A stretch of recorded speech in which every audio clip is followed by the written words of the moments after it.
jazzy groove. Time stands still, it's hard to move. The rhythm of life.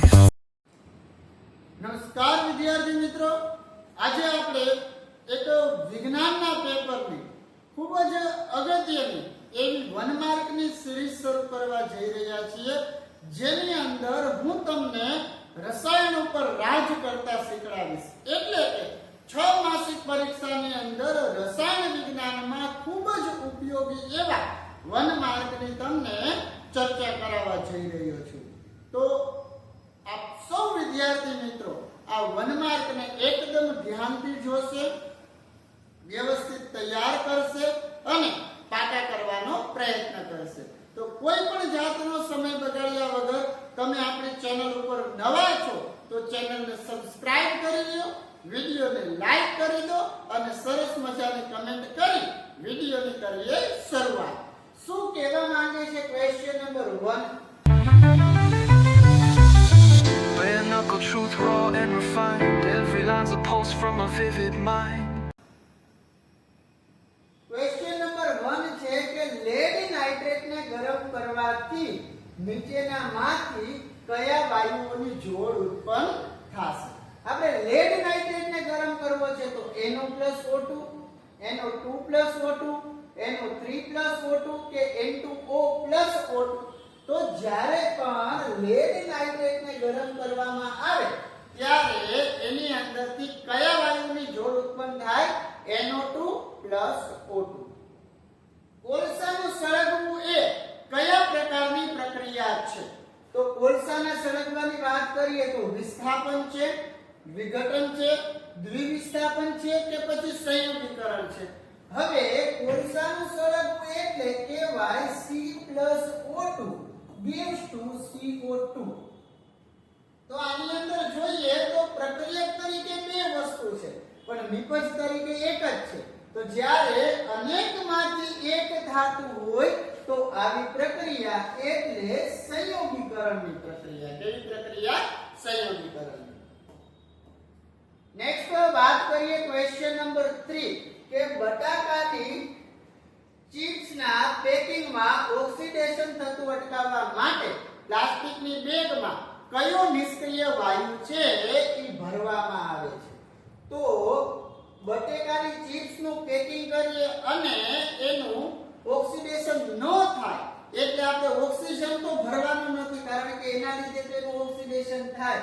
તો આના સિવાય કયો વાયુ આવી શકે? હાઇડ્રોજન, ક્લોરીન કે પછી નાઇટ્રોજન? તો કયો વાયુ આવશે? નાઇટ્રોજન વાયુ ભરવામાં આવે. કયો વાયુ ભરીએ આપણે? નાઇટ્રોજન. ત્યારબાદ પદાર્થ X ને ગરમ કરવાથી એમાંથી પાણી દૂર થાય છે અને સ્ફટિકનો રંગ લીલો થાય છે.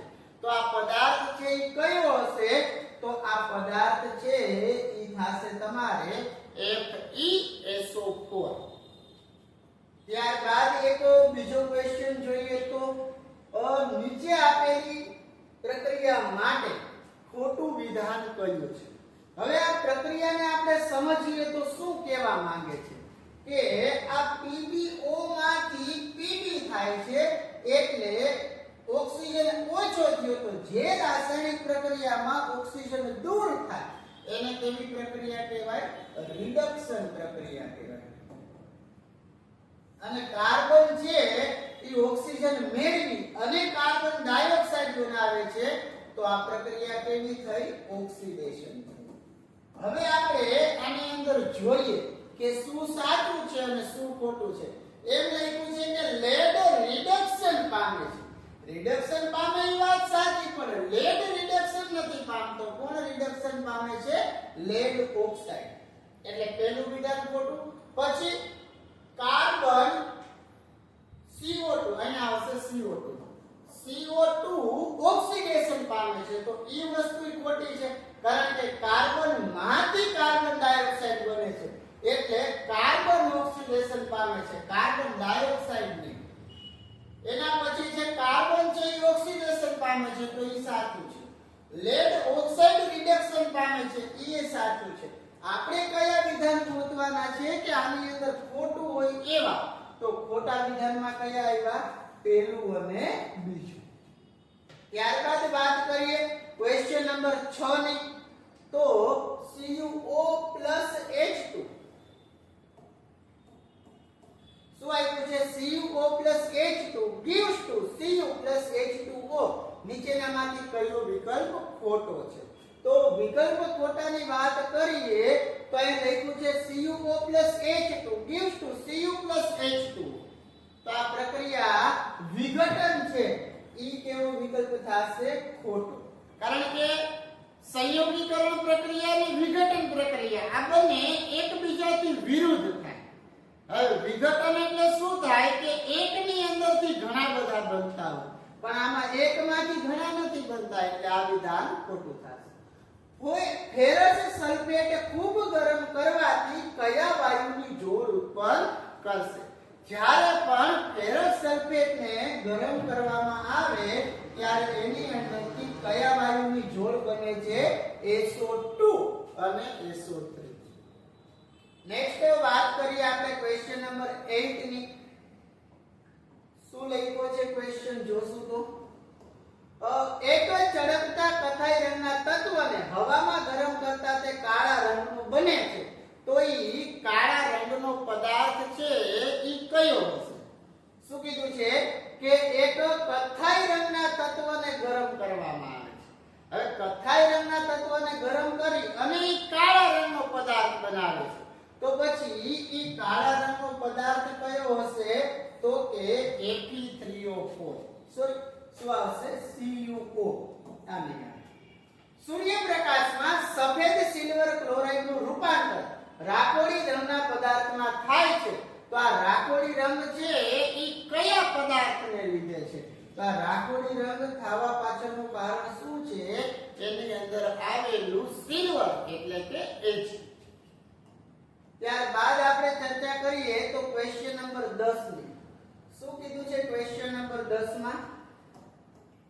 કે કેલ્શિયમ કાર્બોનેટને ગરમ કરવાથી થતી પ્રક્રિયા છે ઈ કયા પ્રકારની પ્રક્રિયા છે કેલ્શિયમ કાર્બોનેટ એટલે થયું CaCO3 અને આ CaCO3 ને જ્યારે ગરમ કરવામાં આવે ત્યારે આની અંદરથી શું બને CaO CO2 મતલબ કે એકમાંથી અનેક થયા અને એકમાંથી અનેક થાય તો એવી પ્રક્રિયાને કેવી પ્રક્રિયા કહેવાય વિઘટન પ્રક્રિયા કહેવાય નીચેનામાંથી કયા પદાર્થો વચ્ચે વિસ્થાપન પ્રક્રિયા શક્ય નથી તો વિસ્થાપન પ્રક્રિયા કોણ નહીં આપે આને ખાસ તૈયાર કરી લેજો આ પરીક્ષાની અંદર પૂછાય એવો ક્વેશ્ચન છે Cu FeSO4 આગળ આપણે ચર્ચા કરીએ ક્વેશ્ચન નંબર 12 એટલે કે 12 નંબરનો પ્રશ્ન અને આ 12 નંબરનો પ્રશ્ન અહીંથી તમારે ચાલુ થાય છે ચેપ્ટર નંબર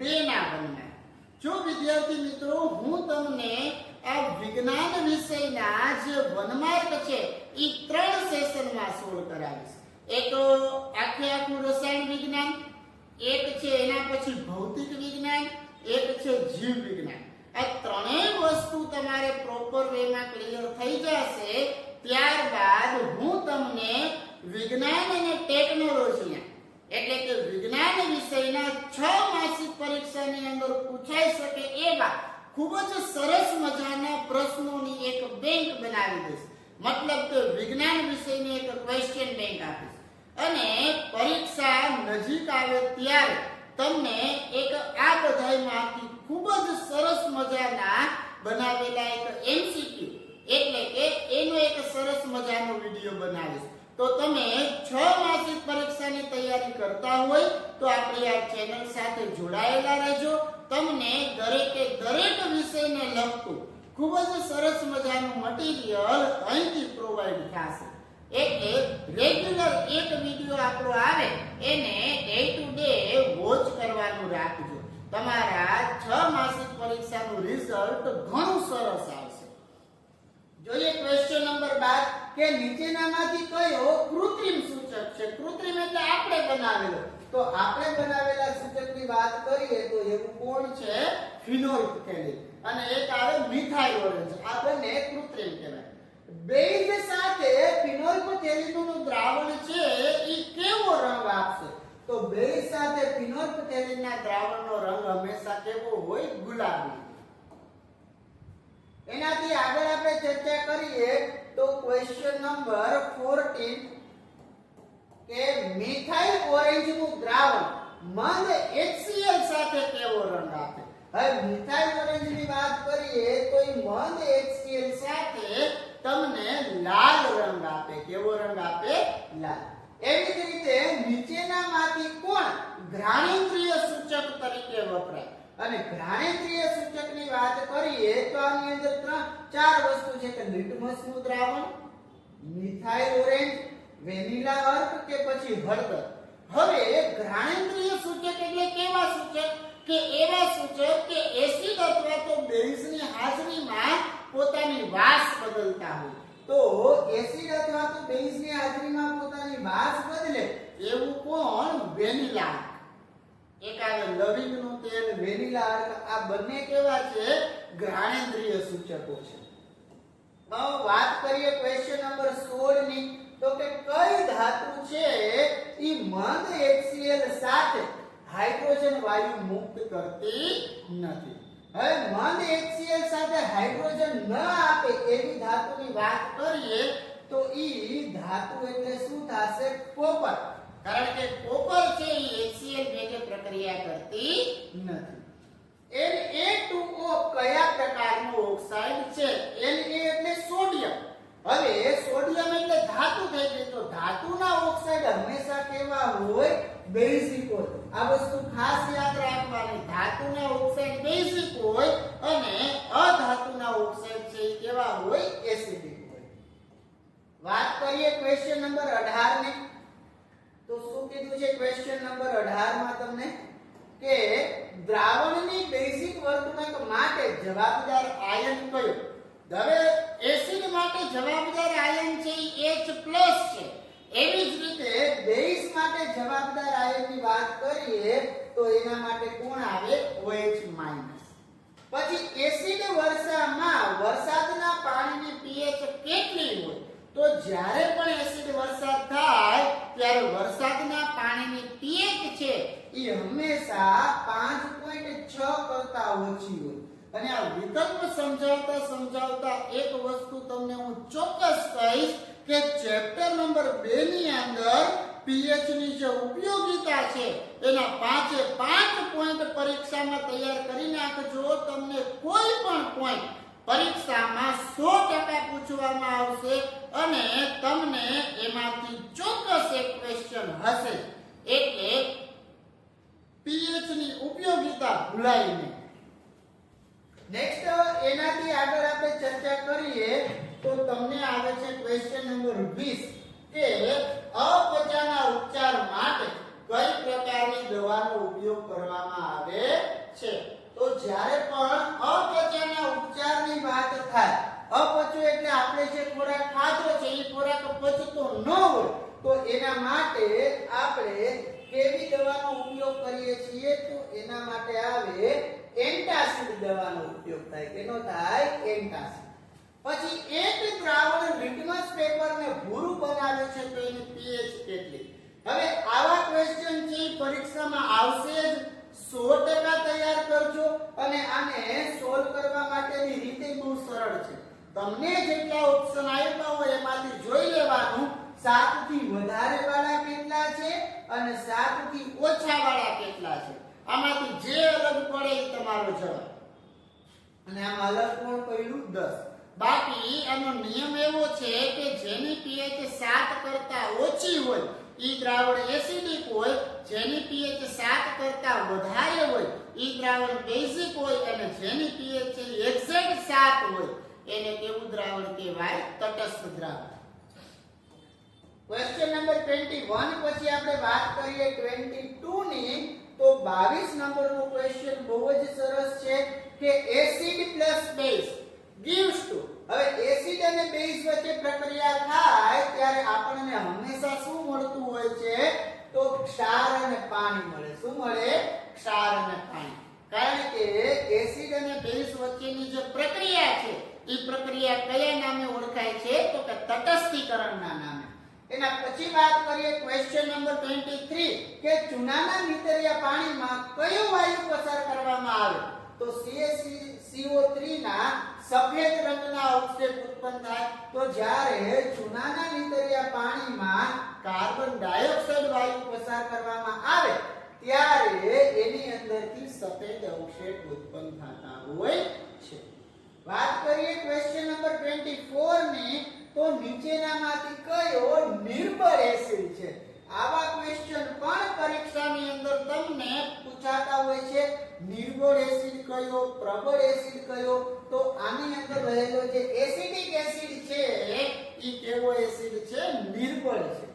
નીચેનામાંથી કયા pH વાળું દ્રાવણ વધારે બેઝિક હશે? હવે જેની pH 7 થી લઈને 14 સુધી જાય એ શું હોય? બેઝિક હોય. અને આપણે વધારે બેઝિક પદાર્થ જોતો હોય તો આમાં 14 થી વધારે નજીક આવે એવું કોણ? તો કે 11.5.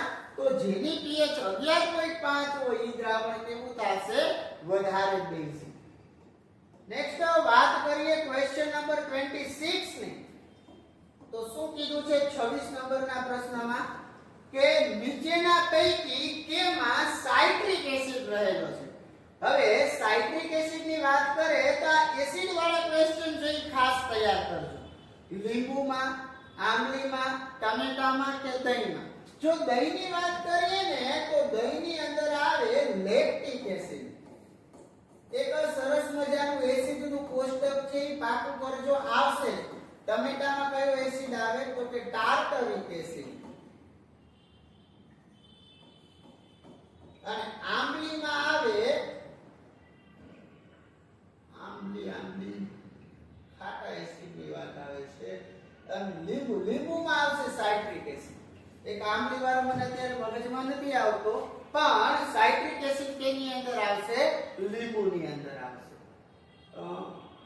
જોઈ લેશું આગળ આવશે. ચલો, કીડીના ડંખમાં કયો એસિડ આવે છે? તો કીડી જ્યારે પણ ડંખ મારે તો એ કીડીના ડંખમાં અને એક કવચ નામની તૃણીય વનસ્પતિ છે, આ બેની અંદર કયો એસિડ રહેલો છે? તો કે મિથેનોઇક એસિડ.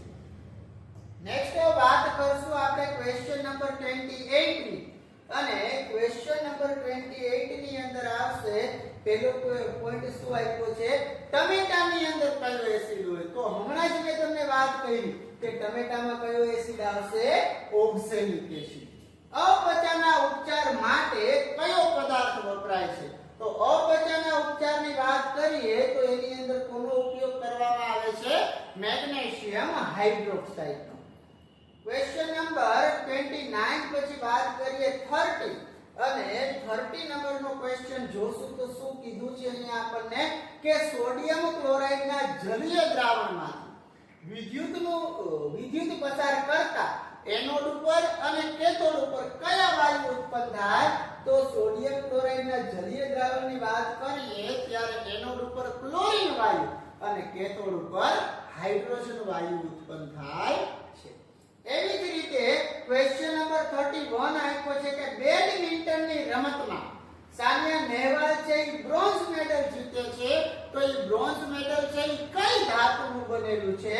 તો બ્રોન્ઝની અંદર તમને બે ધાતુ મિશ્ર હોય, એક Cu એટલે કોપર અને Sn એટલે ટીન. મતલબ કે કોપર અને ટીનનું મિશ્રણ એને શું કહેવામાં આવે છે? બ્રોન્ઝ. આને ખાસ યાદ રાખજો. ત્યારબાદ આપણે વાત કરીએ ક્વેશ્ચન નંબર 32 ની, અને 32 નંબરનો ક્વેશ્ચન શું કીધો છે અહીંયા કે નીચેનામાંથી કઈ ધાતુનું શુદ્ધિકરણ વિદ્યુત વિભાજન પદ્ધતિથી થાય છે? તો જ્યારે પણ આપણે વિદ્યુત વિભાજન પદ્ધતિથી શુદ્ધિકરણ કરવું હોય ત્યારે એક કોનું થઈ શકે? Au એટલે કે સોનું છે, Cu એટલે કે કોપર છે, Na એટલે સોડિયમ છે, અને K એટલે પોટેશિયમ છે. તો જ્યારે પણ ધાતુનું શુદ્ધિકરણ વિદ્યુત વિભાજનથી કરવું હોય ત્યારે કોનું શુદ્ધિકરણ થઈ શકે? એક સોનાનું અને બીજું કોનું થઈ શકે? સોનું અને બીજું કોણ આવશે? કોપર.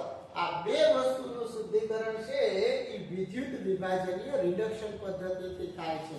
અને ચેપ્ટર 3 ની અંદર કોપર ધાતુના શુદ્ધિકરણ માટે વિદ્યુત વિભાજનીય પદ્ધતિ છે, આ પણ પરીક્ષાની અંદર ખૂબ એટલે ખૂબ જ અગત્યનો ક્વેશ્ચન છે.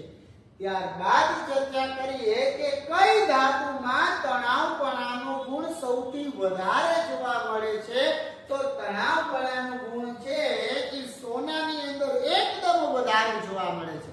કારણ કે સોનું છે એ 1 ગ્રામ સોનું લ્યો તો તમે એની અંદરથી 2 કિલોમીટર લંબાઈનો તાર બનાવી શકો અને આટલો બધો તણાવપણાનો ગુણધર્મ બીજી એકેય ધાતુમાં જોવા મળતો નથી. ત્યારબાદ હું ચર્ચા કરું ક્વેશ્ચન નંબર 34 ની. તો 34 ની અંદર એક બીજો ક્વેશ્ચન આપ્યો છે કે કઈ ધાતુમાં ઉષ્માનું ઉત્તમ વાહકો છે. તો ઉષ્માના ઉત્તમ વાહક તરીકે કોનો ઉપયોગ કરવામાં આવે તો કે સિલ્વર અને કોપરનો ઉપયોગ થાય. કોનો ઉપયોગ થાય? સિલ્વર અને કોપર. સિલ્વર એટલે કે ચાંદી. પછી કઈ બે ધાતુઓ છે એને હથેળી ઉપર રાખો તો હથેળી ઉપર રાખતા જ પીગળી જાય છે. તો હથેળી ઉપર રાખતા પીગળી જાય એવી બે ધાતુ એનું નામ છે ગેલિયમ અને સીસિયમ. આ બેના ગલનબિંદુ એકદમ નીચા હોય છે એટલે એને હથેળી ઉપર રાખતા જ શું થઈ જાય છે? પીગળી જાય છે. વાત કરીએ એનાથી આગળ ક્વેશ્ચન નંબર 36 ની. હમણાં જ મેં તમને વાત કરેલી ઈ જ પોઈન્ટ અહીંયા વળી પાછો આવ્યો કે 1 ગ્રામ સોનામાં આશરે કેટલી લંબાઈનો તાર ખેંચી શકાય? તો 1 ગ્રામ સોનામાંથી 2 કિલોમીટર લંબાઈનો તાર છે એ ખેંચી શકાય છે. કઈ ધાતુ છે ઠંડા પાણી સાથે ઉગ્ર રાસાયણિક પ્રક્રિયા કરી અને હાઇડ્રોજન વાયુ મુક્ત કરે? હવે ઠંડા પાણી સાથે ઉગ્ર પ્રક્રિયા કરે એવી ધાતુ એટલે બીજું કોઈ નહીં, એનું નામ શું થાય? સોડિયમ. નેક્સ્ટ જોઈએ એનાથી આગળ.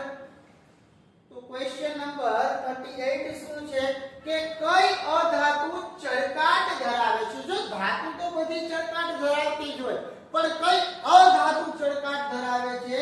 તો ચળકાટ ધરાવતી અધાતુ એટલે આયોડિન. અને નીચેનામાંથી કયો છે? એસિડિક ઓક્સાઇડ છે. હવે એસિડિક ઓક્સાઇડ હોય તો મેં તમને હમણાં જ વાત કરેલી કે જે ધાતુના ઓક્સાઇડ હોય એ બેઝિક હોય તો અધાતુના ઓક્સાઇડ છે એ કેવા છે? એસિડિક. તો આની અંદર અધાતુ જોવાની અને અધાતુ તરીકે તમને અહીંયા શું આપેલું છે? Carbon dioxide. એટલે આ કાર્બન ડાયોક્સાઇડ નો જે ઓક્સાઇડ છે એ કેવો હશે? એસિડિક હશે. નેક્સ્ટ એનાથી આગળની વાત કરીએ ક્વેશ્ચન નંબર 4040 એટલે કે 40 નંબરનો એક સરસ મજાનો ક્વેશ્ચન છે કે કઈ ધાતુ મંદ નાઇટ્રિક એસિડ સાથે હાઇડ્રોજન વાયુ છે એ મુક્ત કરતી નથી? તો મેંગેનીઝ ધાતુ છે એ મંદ નાઇટ્રિક એસિડ સાથે હાઇડ્રોજન વાયુ ઉત્પન્ન કરશે નહીં. ત્યારબાદ મેગ્નેશિયમ, ઝિંક, એલ્યુમિનિયમ આ બધેની સક્રિયતાને ઘટતા ક્રમમાં લખો અને આની સક્રિયતાને તમારે ઘટતા ક્રમમાં લખવી હોય તો કોણ આવશે? Mg, Al, Zn અને Fe. આના માટે તમારે બહુ જ સરસ મજાનું એક કોષ્ટક છે આ ધાતુની સક્રિયતા શ્રેણી. એને તમે વ્યવસ્થિત યાદ કરી લ્યો એટલે એની અંદરથી તમારું ક્વેશ્ચન છે એ સોલ્વ થઈ જાય. નેક્સ્ટ વાત કરીએ આપણે ક્વેશ્ચન નંબર 42 ની. તો એ પણ એક સારો ક્વેશ્ચન છે કે એક્વારિસિયા દ્રાવણ છે એ કેનું મિશ્રણ છે? તો એક્વારિસિયા દ્રાવણ છે એ સાંદ્ર હાઇડ્રોક્લોરિક એસિડ અને સાંદ્ર નાઇટ્રિક એસિડ નું કદથી 3:1 પ્રમાણમાં બનાવેલું તાજું મિશ્રણ એને કહેવાય એક્વારિસિયા. એવી જ રીતે સોનું અને પ્લેટિનિયમ છે એ કેની અંદર ઓગળે? તો સોનું અને પ્લેટિનિયમ ને કેની અંદર ઓગાળવામાં આવે છે? એક્વારિસિયામાં. આને લઈને એક ખરા ખોટું પૂછાશે તમારે કે સોનું અને પ્લેટિનિયમ જેવી ઉમદા ધાતુઓ છે એ એક્વારિસિયામાં ઓગળતી નથી. આ વિધાન સાચું કે ખોટું? તો તમારે કહેવાનું ઈ વિધાન ખોટું. કારણ કે સોનું અને પ્લેટિનિયમને ઓગાળવા માટેનું દ્રાવણ છે એ કોણ છે? એક્વારિસિયા છે.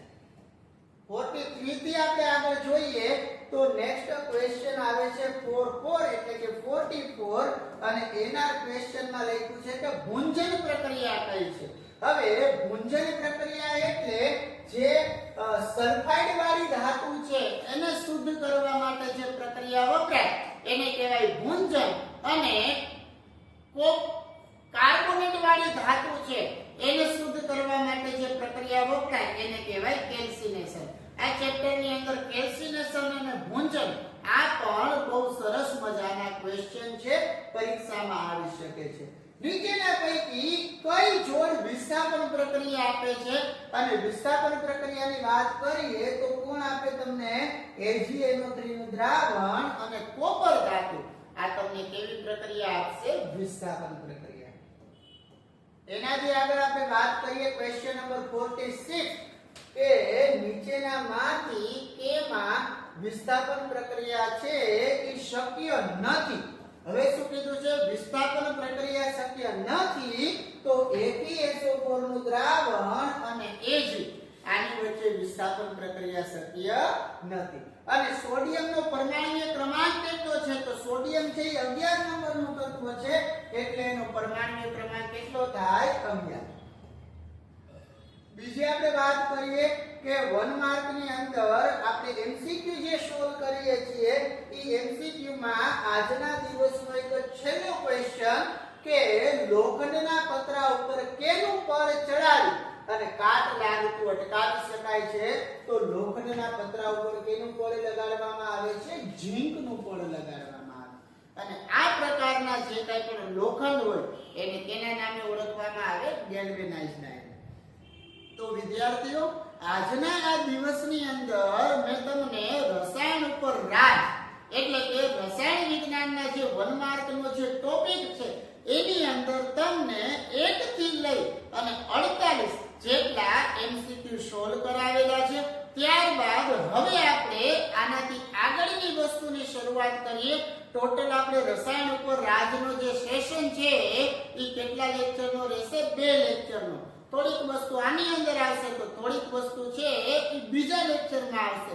પણ તમે આપણી ચેનલ ઉપર આવતી જે અપડેટ છે એની સાથે 100% જોડાયેલા રહેજો. તમને પરીક્ષાની અંદર ખૂબ જ ઉપયોગી વસ્તુ અહીંથી આપવામાં આવશે. હજી એક વખત ખાલી તમે આપણી જે વિજ્ઞાનની ક્વેશ્ચન બેંક અપલોડ થાય એ ક્વેશ્ચન બેંકને જોજો. એની અંદર 1 થી 1 સુપર ક્વેશ્ચન મેં આપેલા છે જેમાં 4 માર્કના પ્રશ્નો છે, 3 માર્કના પ્રશ્નો છે અને 2 માર્કના પણ IMP ક્વેશ્ચન એની અંદર આપવામાં આવ્યા છે. આવા ક્વેશ્ચન તમને બીજે ક્યાંય જોવા નહીં મળે. માત્ર ને માત્ર આપણી ચેનલ એટલે કે toppers.mz ની અંદર આ બધી વસ્તુ તમને મળશે અને જે તમારી પરીક્ષાની અંદર ખૂબ એટલે ખૂબ જ ઉપયોગી સાબિત થશે. જોઈએ આનાથી આગળના ક્વેશ્ચન. થોડા ક્વેશ્ચન સોલ્વ કરીએ. હવે આપણે વાત કરવાની છે ખાલી જગ્યાની. તો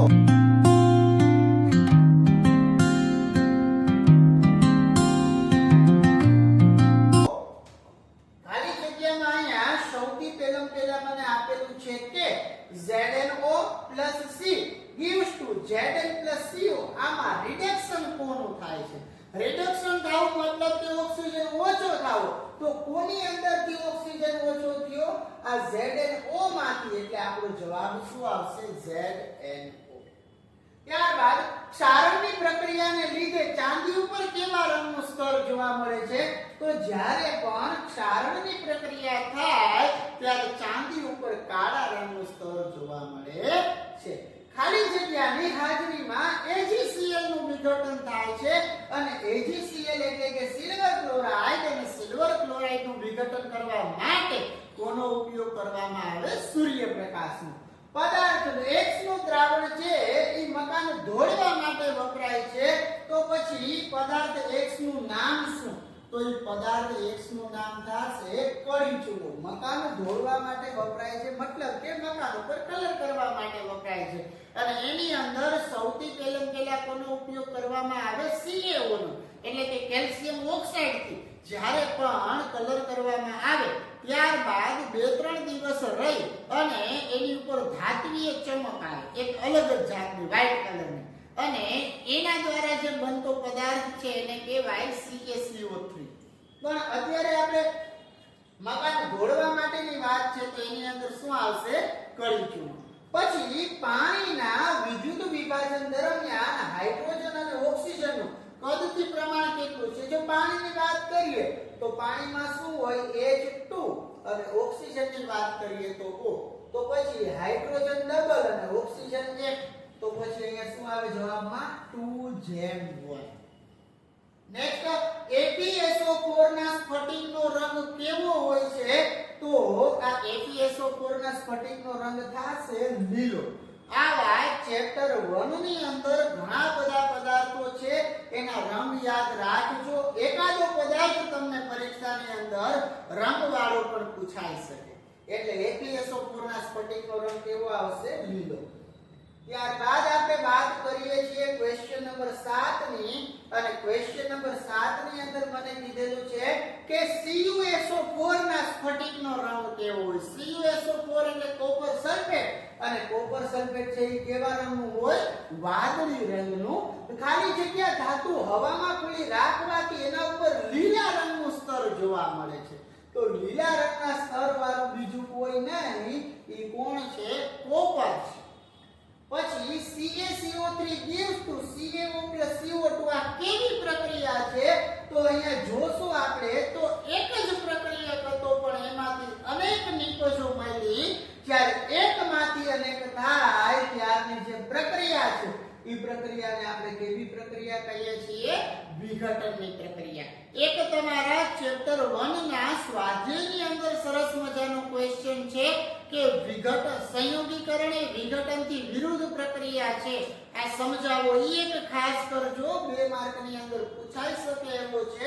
ક્વેશ્ચન નંબર 10 ની વાત કરીએ કે શ્વેત શ્યામ ફોટોગ્રાફીની અંદર કોનો ઉપયોગ થાય? તો શ્વેત શ્યામ ફોટોગ્રાફીમાં 2 વસ્તુ ઉપયોગ થઈ શકે, એક AgCl અને એક AgBr. પણ અહીંયા ઓપ્શન તરીકે આપણને શું આપેલું છે? AgCl, AgBr.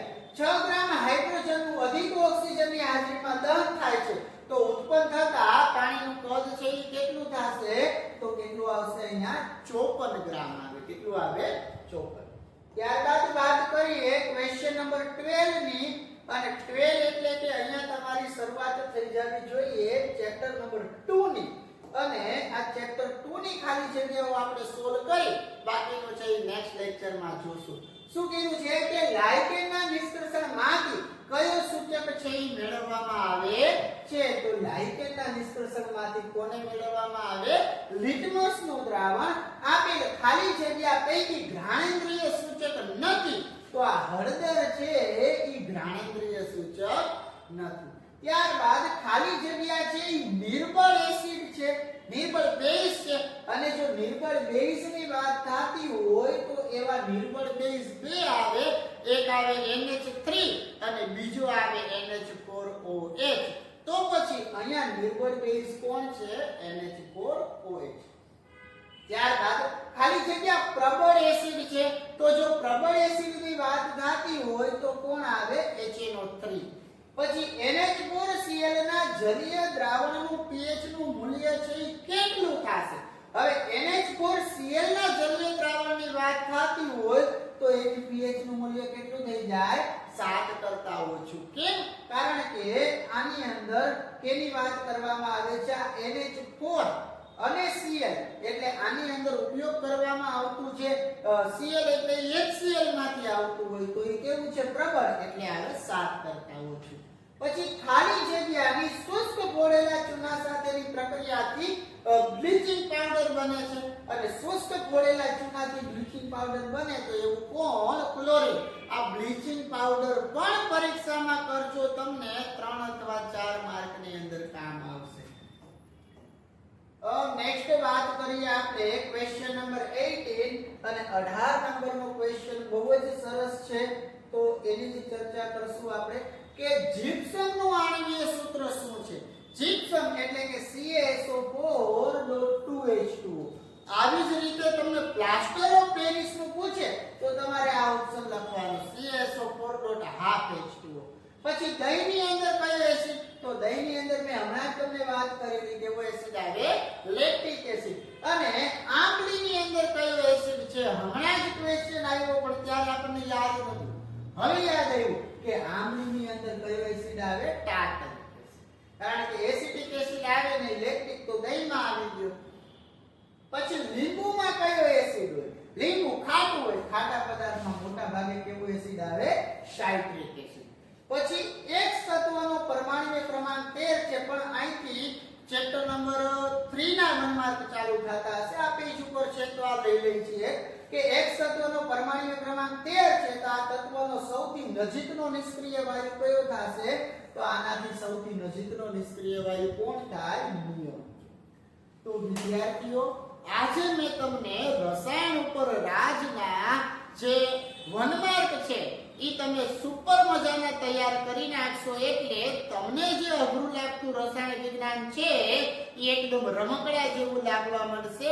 અને આજનો પહેલો ભાગ છે એ આપણે પૂરો કરી છે. આવતીકાલે જ્યારે બીજા ભાગની ચર્ચા કરીએ ત્યારે તમે આની સાથે જોડાયેલા રહેજો.